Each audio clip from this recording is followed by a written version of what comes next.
Hello guys, আসসালামু আলাইকুম, back to my another new video. Welcome to my YouTube channel. আজকে নিশ্চয়ই video title এবং থাম্বনেল দেখে বুঝে গেছেন আজকে কি নিয়ে কথা বলবো। হ্যাঁ, আজকে কথা বলবো যে আপনার ফোনে থাকা সমস্ত ফেসবুক পেজগুলো কিভাবে ডিলিট করতে পারেন। আপনারা সবার মোবাইলে 2টা 3টা 4টা 5টা ফেসবুক পেজ খুলে রাখছেন, তাতে কাজও করছেন না এবং ডিলিটও করতে পারছেন না। আজকের ভিডিওতে আমি দেখাবো যে কিভাবে আপনার পেজগুলো ডিলিট করতে পারেন। তো চলুন কথা না বাড়িয়ে আজকের মোবাইল স্ক্রিনে দেখা যাক কিভাবে আমি পেজগুলো ডিলিট করি।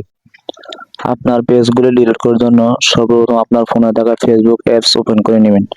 ফেসবুক অ্যাপস ওপেন করে নেওয়ার পরে আপনার পেজে আসবেন। পেজে আসার পরে এটা 3 ডটে ক্লিক করবেন। 3 ডটে ক্লিক করার পরে সেটিংস নামে যে আইকনটি আছে এই সেটিংস এর উপরে ক্লিক করে দিবেন। সেটিংস এর উপর ক্লিক করে দেওয়ার পরে এরকম একটি ইন্টারফেস আসবে। এখন আপনি নিচে যাবেন। নিচে যাওয়ার পরে এখানে যেমন এই যে অ্যাক্সেস এন্ড কন্ট্রোল ট্যাপ দেওয়ার পরে এরকম একটি ইন্টারফেস আসবে। এখানে লেখা আছে ডিরেক্টিভেশন এন্ড ডিলেশন, এখানে ট্যাপ দিয়ে দিবেন। এখানে ট্যাপ দেওয়ার পরে deactivate page and delete page, আপনারা ডিলিট পেজে ট্যাপ দিয়ে দিবেন। ডিলিট পেজে ট্যাপ দেওয়ার পরে কন্টিনিউ দিবেন।